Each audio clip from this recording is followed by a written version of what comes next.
తన భార్యకు రాజకీయాలంటే చాలా ఇంట్రెస్ట్, ఆసక్తి ఉంది. సో 2029 ఎన్నికల్లో తప్పకుండా పోటీ చేస్తుంది అనేసి మంచు మనోజ్ ఒక ప్రకటన కూడా చేశారు. సో ఆ ప్రకటనతో నంద్యాల జిల్లాలో ఒక పెద్ద చర్చ అయితే నడుస్తుంది.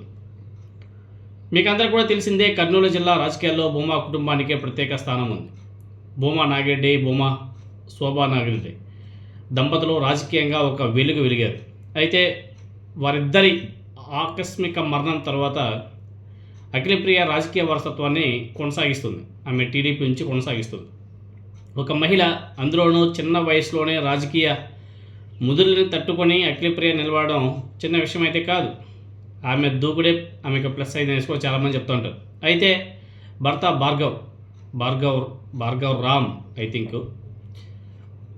ఆయన తీరుతో అఖిలప్రియకు ఆలగడ్డ నియోజకవర్గంలో తీవ్ర నెగిటివ్ కూడా వస్తుందనేసి కూడా వార్తలు అయితే గట్టిగా వినబడుతున్నాయి. అదేవిధంగా ఆలగడ్డలో అఖిలప్రియ భార్గవరామ్తో కలిసి ఆమె తమ్ముడు జగత్ విఖ్యాతి కూడా ఉంటున్నాడు. కారణాలు ఏమైనా ముగ్గురిపై ప్రజా వ్యతిరేకత కనిపిస్తుందన్న ప్రచారం కూడా విస్తృతంగా నడుస్తుంది.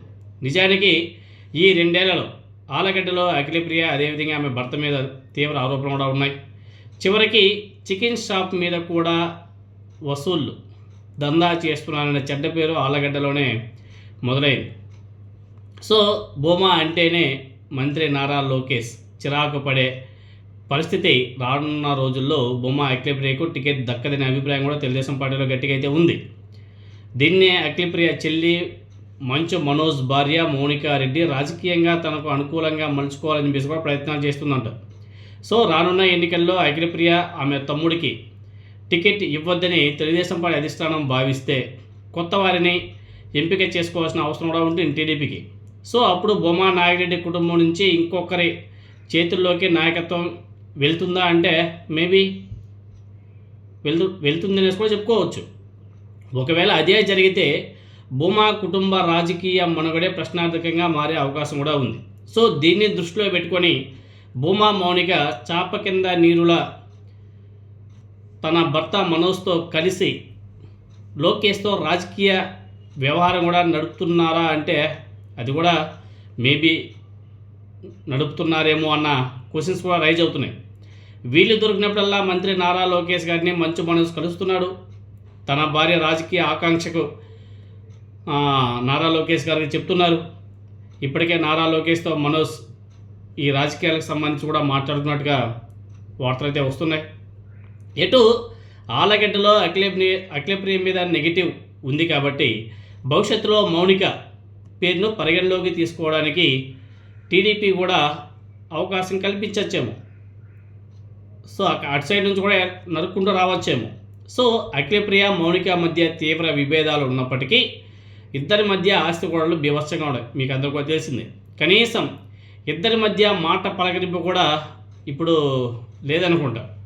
ఒకవేళ ఆలగడ్డకు మౌనిక వచ్చినా అక్క దగ్గరికి వెళ్ళని పరిస్థితి ఆ కుటుంబంలో ఉంది. సో ఇక్కడ మంచు మనోజ్ తన భార్య రాజకీయ ఆకాంక్ష మీద అభిప్రాయం వెల్లడించినటువంటి నేపథ్యంలో ఆలగడ్డలో పెద్ద ఎత్తున రాజకీయ నాయకులు మాట్లాడుకుంటున్నారు. తమతో అప్పుడప్పుడు మౌనిక మాట్లాడుతూ రాజకీయ పరిణామాల మీద అభిప్రాయాలు తెలుసుకుంటున్న సంగతిని కూడా ఇప్పుడు కొంతమంది తెలుగుదేశం పార్టీ నాయకులు బయట పెడుతున్నారు. సో ఫైనల్గా చూస్తే ఆలగడ్డ టార్గెట్గా రానున్న రోజుల్లో మంచు మనోజ్ దంపతులు సరికొత్త రాజకీయానికి తెరలేపడం ఖాయం అనేసి తెలుస్తుంది. సో అందుకు తగ్గట్టుగా ముందుగా లోకేష్ దగ్గర సీటు కోసం ప్రయత్నాలనే ముమ్మరం చేయడం తీవ్ర చర్చనాంశమైంది. అన్నీ కుదిరితే 2029లో ఆలగడ్డ నుంచి మౌనిక పోటీ చేసే అవకాశాలు కూడా కనిపిస్తున్నాయి. సో రాజకీయాల్లో ఏమైనా జరగచ్చు, మీకు అందరికీ తెలిసిందే కదా. అలా అని చెప్పేసి మౌనికకి టికెట్ ఇవ్వచ్చు,